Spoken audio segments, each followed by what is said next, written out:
नमस्कार, किसान समाचार में आप सभी दर्शकों का स्वागत है। मैं हूं साइमा खान। सबसे पहले नजर हेडलाइंस पर। केंद्रीय कृषि मंत्री शिवराज सिंह चौहान ने छत्तीसगढ़ के रायपुर में पंचायत एवं ग्रामीण विकास तथा कृषि विभाग के कार्यों की व्यापक समीक्षा की। भावी विकास रणनीतियों पर किया गया विचार विमर्श।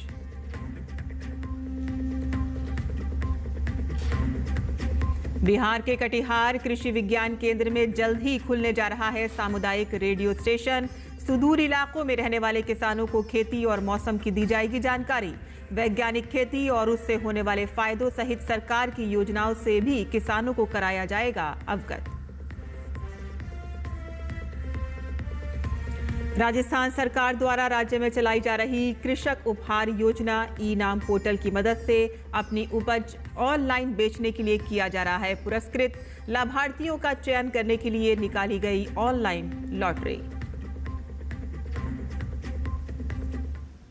और अब समाचार विस्तार से। केंद्रीय कृषि एवं किसान कल्याण तथा ग्रामीण विकास मंत्री शिवराज सिंह चौहान और मुख्यमंत्री श्री विष्णुदेव साय ने छत्तीसगढ़ के रायपुर में पंचायत एवं ग्रामीण विकास तथा कृषि विभाग के कार्यों की व्यापक समीक्षा की। बैठक में राज्य और केंद्र की योजनाओं के प्रभावी क्रियान्वयन की स्थिति की समीक्षा की गई और भावी विकास रणनीतियों पर विचार विमर्श किया गया। केंद्रीय मंत्री शिवराज सिंह चौहान ने छत्तीसगढ़ सरकार की प्रतिबद्धता और प्रशासनिक कार्यशैली की प्रशंसा करते हुए कहा कि राज्य ने कृषि और ग्रामीण विकास के क्षेत्र में अनुकरणीय कार्य किए हैं। उन्होंने कहा कि विकसित भारत के संकल्प को साकार करने के लिए उन्नत गांव और खुशहाल किसान की अवधारणा को सशक्त बनाना हमारी प्राथमिकता है। चौहान ने कहा कि किसानों की आय में वृद्धि के लिए केवल पारंपरिक खेती नहीं बल्कि पशुपालन, बागवानी, मत्स्य पालन जैसे एलाइड क्षेत्रों में भी प्रयास जरूरी हैं। उन्होंने वैज्ञानिक कृषि पद्धतियों, उन्नत बीजों, जैविक खेती और फसल चक्र अपनाने को प्रोत्साहित किया। बैठक में शिवराज सिंह चौहान ने अमृत सरोवर योजना को स्थानीय आजीविका से जोड़ने की आवश्यकता बताई। उन्होंने कहा कि इससे ग्रामीणों को रोजगार मिलेगा और जल संरक्षण की दिशा में ठोस परिणाम सामने आएंगे। केंद्रीय मंत्री श्री चौहान ने प्रधानमंत्री ग्राम सड़क योजना की सराहना करते हुए विशेष रूप से नक्सल प्रभावित क्षेत्रों में संचालित नियत नल्लौर योजना के अंतर्गत हो रहे निर्माण कार्यों की प्रगति पर संतोष व्यक्त किया। केंद्रीय मंत्री कृषि और ग्रामीण विकास मंत्री शिवराज सिंह चौहान सोमवार को छत्तीसगढ़ दौरे पर रहे। इस दौरान उन्होंने प्रधानमंत्री आवास योजना समेत कई केंद्रीय योजनाओं की प्रगति का जायजा लिया। केंद्रीय मंत्री शिवराज सिंह चौहान ने छत्तीसगढ़ सरकार की प्रतिबद्धता और प्रशासनिक कार्यशैली की प्रशंसा करते हुए कहा कि राज्य ने कृषि और ग्रामीण विकास के क्षेत्र में अनुकरणीय कार्य किए हैं। उन्होंने कहा कि विकसित भारत के संकल्प को साकार करने के लिए उन्नत गांव और खुशहाल किसान की अवधारणा को सशक्त बनाना हमारी प्राथमिकता है। विकसित भारत हमारा लक्ष्य है। विकसित भारत के लिए हमारा संकल्प है विकसित छत्तीसगढ़। छत्तीसगढ़ विकसित बनेगा। विकसित छत्तीसगढ़ के लिए विकसित गांव और गांव विकसित हो और गांव में गरीबी ना रहे। और इसलिए सुनना जिस पे हम लोग काम कर रहे हैं ग्रामीण विकास। केंद्रीय मंत्री शिवराज सिंह चौहान ने कहा कि किसानों की आय वृद्धि के लिए केवल पारंपरिक खेती नहीं बल्कि पशुपालन, बागवानी, मत्स्य पालन जैसे एलाइड क्षेत्रों में भी प्रयास जरूरी है। खेती को और फायदे का धंधा बनाना है। ये सरकार है जो धान खरीद रही है 3100 रुपया कुंटल। लेकिन अब केवल धान नहीं, हम खेती को भी एक ऐसा मॉडल बना रहे हैं कि खेती के साथ पशुपालन भी हो, मछली पालन भी हो, मधुमक्खी पालन भी हो, फूलों की खेती, फलों की खेती, सब्जियों की खेती, औषधि खेती, कृषि में विविधीकरण करके हम किसान की आय को भी बढ़ाएंगे ताकि कोई गांव में कोई गरीब किसान ना रहे। महिलाओं के आर्थिक सशक्तिकरण की बात करते हुए उन्होंने कहा कि छत्तीसगढ़ में 2,71,000 स्वयं सहायता समूहों में 29 लाख महिलाएं जुड़ी हैं। इस साल 3,23,000 लखपति दीदी तैयार की गई है। हर एक बहन, हर एक दीदी जो सेल्फ हेल्प ग्रुप से जुड़ी है उसको लखपति दीदी बनाना है। हमारी बहनें क्यों हाथ पसारें, क्यों हाथ फैलाएं, क्यों उनकी आंखों में आंसू रहे, उनको भी जीने का हक है, मुस्कुराने का अधिकार है, उनकी आमदनी भी बढ़नी चाहिए। और इसलिए चल रहा है हमारा आजीविका मिशन। आजीविका मिशन का बहुत शानदार काम यहाँ पे हुआ है। 3 लाख से ज्यादा लखपति दीदी बन गई और अभी हमारा संकल्प है 4 लाख से ज्यादा लखपति दीदी बनाने का। प्रधानमंत्री जी ने कहा है 3 करोड़ लखपति दीदी, और हमारा संकल्प है कोई बहन गरीब नहीं रहेगी, हर बहन को लखपति बनाएंगे। इस अवसर पर प्रशासनिक अधिकारी भी उपस्थित थे। किसान समाचार के लिए सोमेश पटेल की रिपोर्ट। बिहार के कटिहार कृषि विज्ञान केंद्र में जल्द ही सामुदायिक रेडियो स्टेशन खुलने जा रहा है। यहां से सुदूर इलाकों में रहने वाले किसानों को खेती और मौसम की जानकारी दी जाएगी और इसके साथ ही वर्तमान समय में वैज्ञानिक आधारित खेती के तरीके और उससे होने वाले फायदों सहित सरकार की योजनाओं से भी किसानों को अवगत कराया जाएगा। और इसकी जानकारी बिहार कृषि विश्वविद्यालय सबौर भागलपुर के निदेशक प्रसार शिक्षा डॉक्टर R.K. सोहाने ने दी। उन्होंने कहा कि अगले माह जून में इसे कभी भी शुरू किया जाएगा। इसको लेकर पूरी तैयारी जोरों पर है। स्टूडियो बनकर तैयार हो गया है। बीवी के द्वारा सबौर, बाढ़ और गया में सामुदायिक रेडियो स्टेशन चल रहा है। अब चौथा सामुदायिक रेडियो कटिहार में खुलने जा रहा है और इससे किसानों को कृषि से जुड़े कार्य को समय पर पूरा करने की दिशा में काफी सहायता मिलेगी। निदेशक प्रसार ने कहा कि सामुदायिक रेडियो स्टेशन से किसान, महिला, बच्चों के सर्वांगीण विकास के बारे में आवश्यक जानकारी दी जाएगी। हम चाहेंगे कि आने वाले समय में कटिहार का कम्युनिटी रेडियो स्टेशन जो अगले माह हम शुरू करेंगे, जो जून माह में कभी भी शुरू कर सकते हैं, उससे कहीं ना कहीं इस जिले के सुदूरवर्ती क्षेत्रों के किसानों को, महिलाओं को, बच्चों को, क्योंकि उसमें हम केवल खेती के कार्यक्रम नहीं देंगे, उसमें महिलाओं के भी कार्यक्रम देंगे, बच्चों के स्वास्थ्य के बारे में देंगे, बच्चों की शिक्षा के बारे में देंगे, तो उन कार्यक्रमों को भी हम देंगे जिससे कहीं ना कहीं कटिहार जिले के किसानों को फायदा होगा। और देश में किसानों के हित में सरकार द्वारा कई योजनाएं चलाई जा रही हैं, जिनमें किसानों को कृषि क्षेत्र की नई तकनीकें अपनाने के लिए प्रोत्साहन स्वरूप पुरस्कार दिया जाता है। और इसी कड़ी में राजस्थान सरकार द्वारा राज्य में ई-नाम पोर्टल की मदद से अपनी उपज ऑनलाइन बेचने के लिए पुरस्कृत किया जा रहा है और इसके लिए सरकार द्वारा कृषक उपहार योजना चलाई जा रही है। योजना के तहत लाभार्थियों का चयन करने के लिए 12 मई के दिन कृषि एवं उद्यानिकी विभाग के शासन सचिव राजन विशाल की अध्यक्षता में कृषि विपणन विभाग द्वारा राज किसान पोर्टल पर राज्य स्तरीय ऑनलाइन लॉटरी निकाली गई, जिसमें किसानों को राज्य स्तर पर प्रथम, द्वितीय और तृतीय पुरस्कार देने के लिए चयन किया गया। कृषक उपहार योजना के तहत 12 मई के दिन राज्य स्तरीय लॉटरी निकाली गई, जिसमें कृषि उपज मंडी कोटा से जुड़े किसान गोलू को 2,50,000 रुपए का पुरस्कार प्राप्त हुआ, तो वहीं हनुमानगढ़ मंडी के किसान ओम प्रकाश को 1,50,000 रुपए का द्वितीय पुरस्कार एवं कोटा कृषि उपज मंडी के किसान राम भरोस को 1 लाख रुपए का तृतीय पुरस्कार मिला। योजना में विजेता किसान को पुरस्कार राशि का भुगतान संबंधित मंडी समिति से किया जाता है। मंडी उक्त भुगतान राशि का पुनर्भरण राजस्थान राज्य कृषि विपणन बोर्ड से प्राप्त करती है। और हरियाणा में अब फसलों के बीज के थैलों पर बार कोड टैग लगाया जाएगा। इस बार कोड को स्कैन करके बीज के निर्माता से लेकर वजन, किस्म यानी कि प्रजाति आदि के बारे में विस्तृत जानकारी मिल सकेगी। सरकार का यह महत्वपूर्ण कदम है और इससे नकली बीज पर अंकुश लगाने में मदद मिल सकेगी।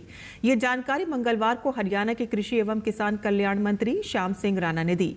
उन्होंने बताया कि आज विभाग की हाई पावर परचेज कमेटी में इस बार कोड टैग की खरीद के लिए एक कंपनी को टेंडर देने की स्वीकृति दी गई है।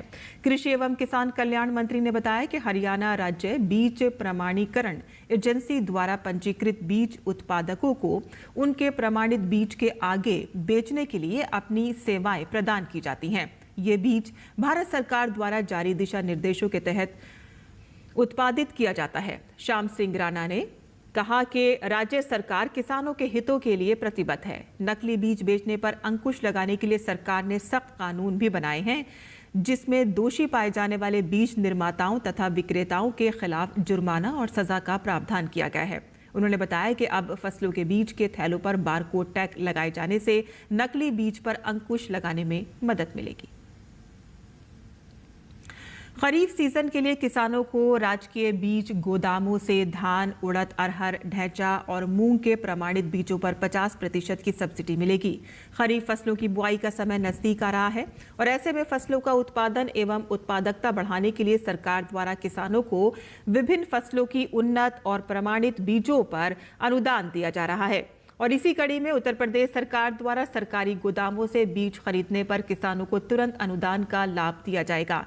खरीफ सीजन के लिए धान, अरहर, उड़द, ढैंचा, मूंग आदि बीजों पर सरकार द्वारा 50% की सब्सिडी दी जाएगी। बीज का वितरण किसानों को पहले आओ पहले पाओ के आधार पर किया जाएगा। पहले बीज खरीदने पर किसानों को पूरा मूल्य जमा करना पड़ता था और बाद में सब्सिडी का पैसा उनके बैंक खातों में भेजा जाता था और इससे किसानों को सब्सिडी के लिए महीनों इंतजार करना पड़ता था। अब सरकार ने इस व्यवस्था को खत्म कर दिया है। अब सरकार किसानों को बीज खरीदने पर तुरंत सब्सिडी देगी। किसानों को बीज के निर्धारित मूल्य का आधा मूल्य ही देना होगा। बस किसानों को बीज खरीदते समय अपना आधार कार्ड साथ ले जाना होगा। बीज खरीदने के लिए किसानों का उत्तर प्रदेश किसान पारदर्शी पोर्टल agriculture.up.gov.in पंजीकरण अनिवार्य है। एक किसान को अधिकतम 2 हेक्टेयर तक खेती के लिए बीज उपलब्ध कराया जाएगा।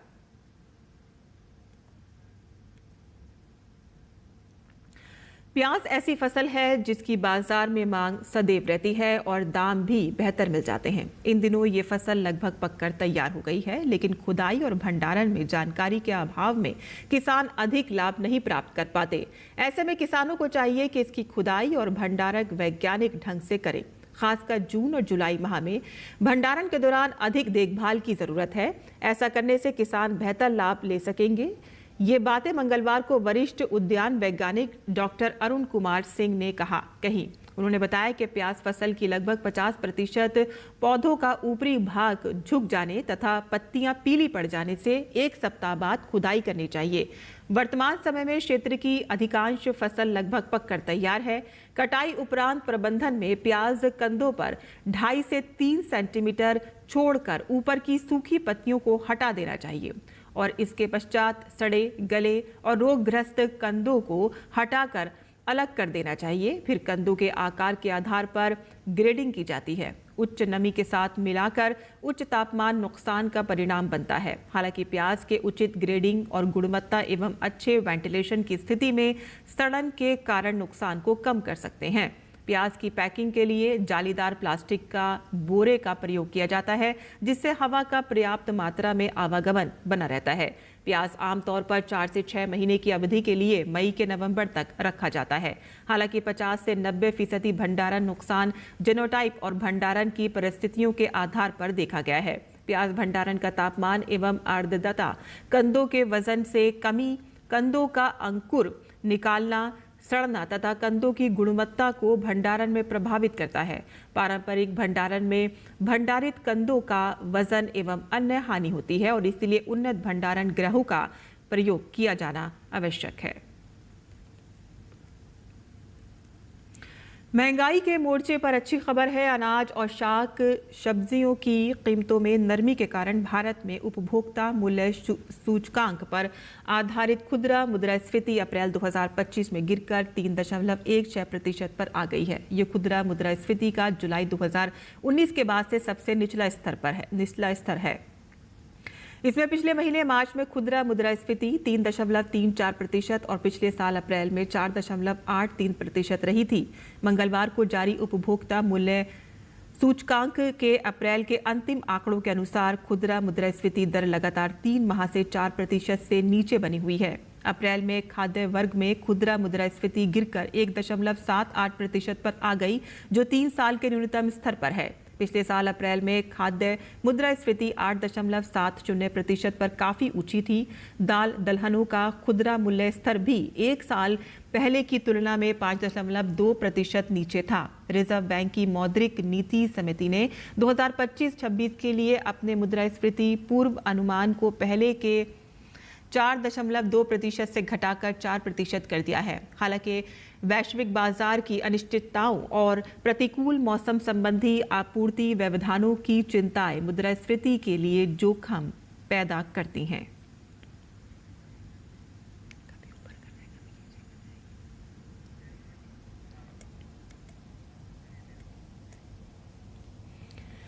और किसान समाचार में अब बात कर लेते हैं मंडी की और जान लेते हैं देश भर की मंडियों का भाव।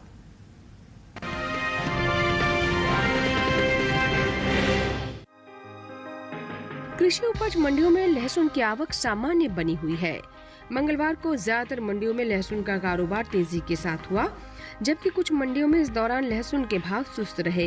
एग मार्केट के मुताबिक पंजाब की गुरुदासपुर मंडी में लहसुन के कारोबार में बढ़त का रुख देखने को मिला। यहाँ 12 मई को लहसुन का भाव था 4,800 रुपए। 13 मई को लहसुन का भाव 500 रुपए उछलकर भाव 5,300 रुपए पर आ गया। राजस्थान की जोधपुर मंडी में भी लहसुन के सौदे तेजी के साथ हुए। यहाँ 13 मई को लहसुन का भाव 500 रुपए चढ़कर 5,000 रुपए से 5,500 रुपए हो गया। उत्तर प्रदेश की गुलावटी मंडी में मजबूती का सिलसिला जारी रहा। 12 मई को लहसुन का भाव रहा 5,100 रुपए। 13 मई को इसमें 100 रुपए का उठाव आया और भाव 5,200 रुपए क्विंटल पर जा पहुंचा। वहीं राजस्थान की कोटा मंडी में कमजोरी का रुख रहा। यहाँ 12 मई को लहसुन का भाव 8,500 रुपए था। 13 मई को इसमें 1,000 रुपए की सुस्ती आई और भाव 7,500 रुपए क्विंटल रह गया। भारत से होने वाला लहसुन का निर्यात साल 2023-24 के दौरान बीते 5 सालों के उच्च स्तर पर पहुंच गया है। दुनिया में चीन को लहसुन के सबसे बड़े उत्पादक के रूप में जाना जाता है, लेकिन हाल ही में चीन में लहसुन की पैदावार कम होने की वजह से वित्त वर्ष 2023-24 के दौरान भारत से रिकॉर्ड तोड़ लहसुन का निर्यात हुआ है। भारतीय लहसुन की मांग खासतौर पर पश्चिमी देशों में बढ़ी है। बता दें कि लहसुन के अंतर्राष्ट्रीय बाजार में चीन की हिस्सेदारी 75% है, जो 23 मिलियन टन से अधिक है, जबकि 3.3 मिलियन टन से कम पैदावार के साथ भारत दूसरे स्थान पर आता है। लहसुन के बीते 5 सालों के निर्यात आंकड़ों पर नजर डालें तो भारतीय मसाला बोर्ड की ओर से हाल ही में जारी ताज़ा आंकड़ों के मुताबिक साल 2019-20 के दौरान भारत से होने वाला लहसुन का निर्यात 22,280 मीट्रिक टन रहा था, जिसमें 2020-21 के दौरान कमी देखने को मिली और लहसुन का निर्यात 4,637 मीट्रिक टन घटकर 17,643 मीट्रिक टन पर आ गया, जबकि साल 2021-22 के दौरान लहसुन के निर्यात में इजाफा देखने को मिला और निर्यात फिर से 22,000 मीट्रिक टन के पार पहुंच गया। साल 2022-23 की बात करें तो उस साल लहसुन के निर्यात में खासा इजाफा देखने को मिला। बीते 3 साल के रिकॉर्ड को तोड़ते हुए लहसुन का निर्यात 57,346 मीट्रिक टन के पार पहुंच गया। इसी तरह साल 2023-24 के दौरान भारत से होने वाले लहसुन के निर्यात में पिछले 5 सालों का रिकॉर्ड तोड़ा और निर्यात का यह आंकड़ा 73,950 मीट्रिक टन के स्तर पर जा पहुंचा। यानी साल 2023-24 के दौरान भारत से होने वाले लहसुन के निर्यात में पिछले साल के मुकाबले 16,604 मीट्रिक टन की बढ़ोतरी हुई है।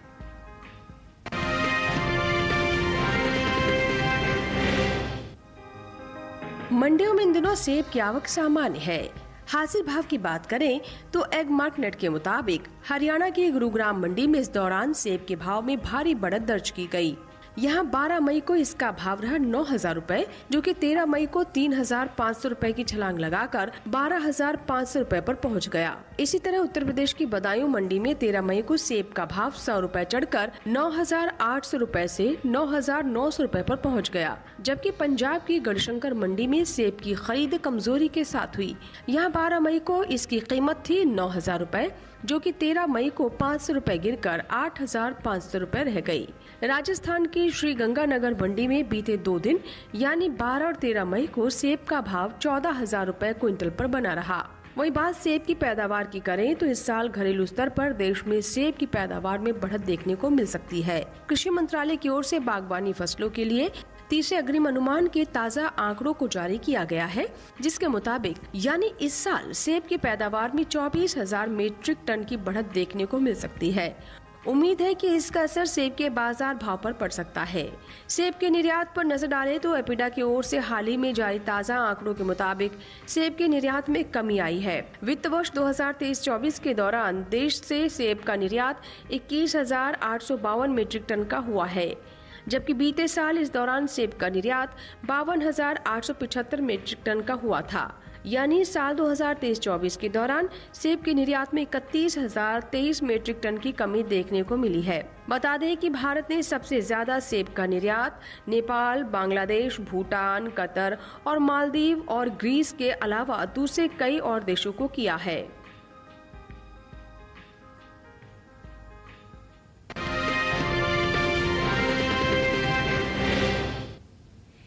और मंडी खबर के बाद आइए अब बात कर लेते हैं मौसमी खेती की। किसान इस मौसम में कैसे रखें अपनी खेती का ख्याल, आइए जानते हैं। नमस्कार, आप देख रहे हैं डीडी किसान। मैं हूं AI कृष और आज हम भारत के विभिन्न राज्यों में होने वाली खेती किसानी से संबंधित सलाहों के बारे में पूरी जानकारी देंगे। राजस्थान के पश्चिमी मैदानी इलाकों के किसान इस समय देसी कपास, बीटी कपास और अमेरिकी कपास की बुवाई कर सकते हैं। गुजरात के उत्तरी गुजरात इलाकों में किसान मूंगफली, बाजरा, तिल और मूंग के खेतों में पानी जमा ना होने दें। वहीं गुजरात के मध्य गुजरात के इलाकों के किसान आमों के पके फलों की तुड़ाई कर लें।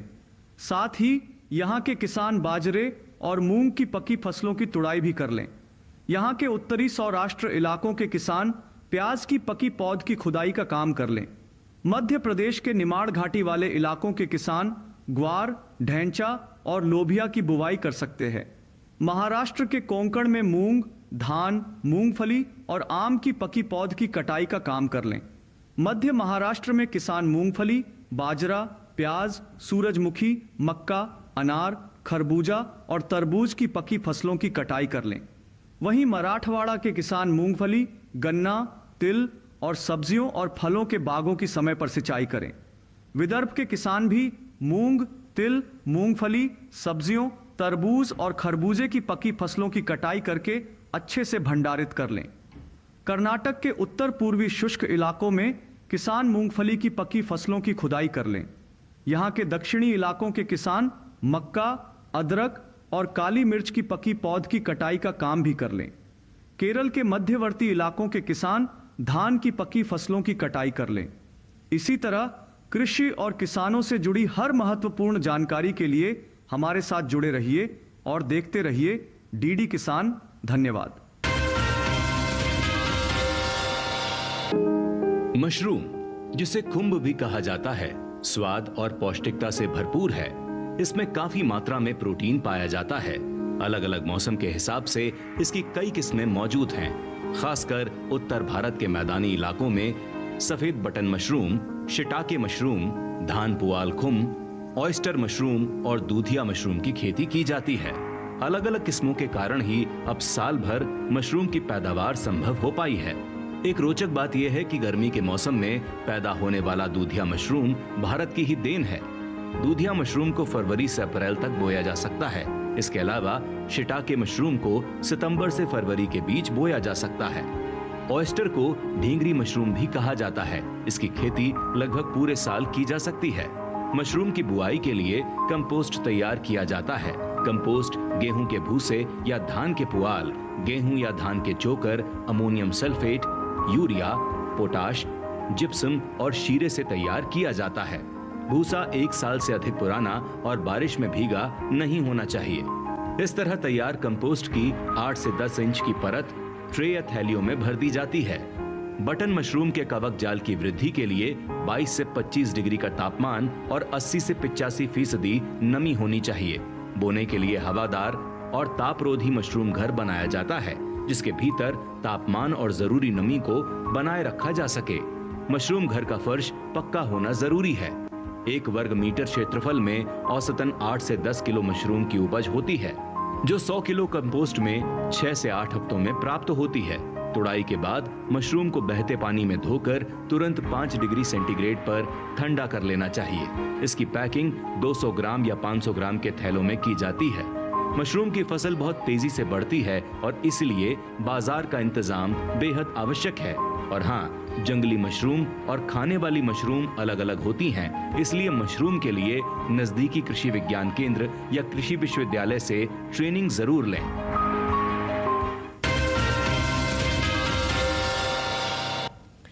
तो खेती किसानी के साथ साथ आइए नजर डाल लेते हैं कुछ और महत्वपूर्ण खबरों पर। खास खबर,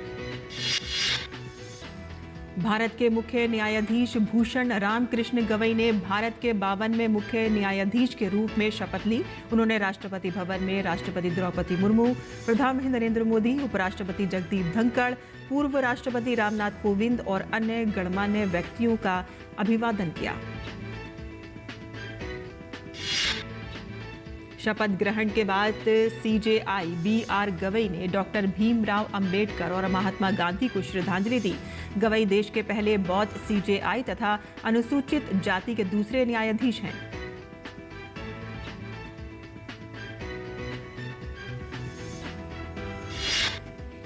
अरुणाचल प्रदेश में जगहों के नाम बदलने की चीन की कोशिशों पर भारत ने कड़ी आपत्ति जताते हुए एक बार फिर से चीन को कड़ी फटकार लगाई है।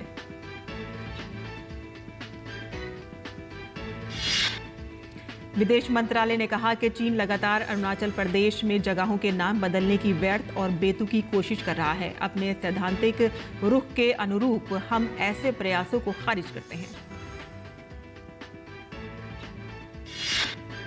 कांस्टेबल पूनम कुमार शॉ को आज सुबह अटारी वाघा सीमा पर BSF द्वारा पाकिस्तान से वापस लाया गया। कांस्टेबल शॉ 23 अप्रैल को फिरोजपुर सेक्टर में ऑपरेशनल ड्यूटी के दौरान गलती से पाकिस्तान की सीमा में चले गए थे, जहां पाक रेंजर्स ने उन्हें हिरासत में ले लिया था। राष्ट्रपति द्रौपदी मुर्मू ने CDS समेत तीनों सेना के प्रमुखों से मुलाकात की और इस दौरान राष्ट्रपति ने आतंकवाद के खिलाफ भारत की सफल कार्रवाई और सशस्त्र बलों की वीरता और समर्पण की सराहना की। यूपी के मुख्यमंत्री योगी आदित्यनाथ के नेतृत्व में भारतीय सशस्त्र बलों के सम्मान में तिरंगा यात्रा निकाली गई और उसमें उप मुख्यमंत्री ब्रजेश पाठक भी मौजूद रहे।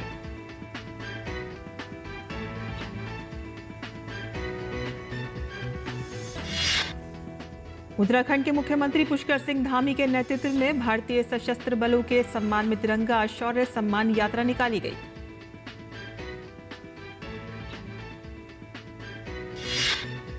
देश का रक्षा बजट बीते 12 वर्षों में दोगुने से ज्यादा बढ़ाया गया है, जो कि राष्ट्रीय सुरक्षा को बढ़ाने, सशस्त्र बलों के आधुनिकीकरण और मिलिट्री इंफ्रास्ट्रक्चर को मजबूत करने के लिए भारत की दृढ़ प्रतिबद्धता को दर्शाता है।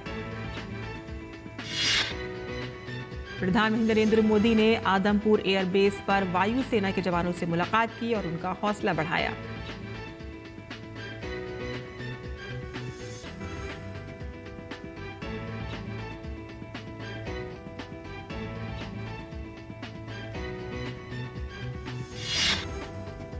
किसान समाचार में आज के लिए बस इतना ही। अनुमति दें। नमस्कार।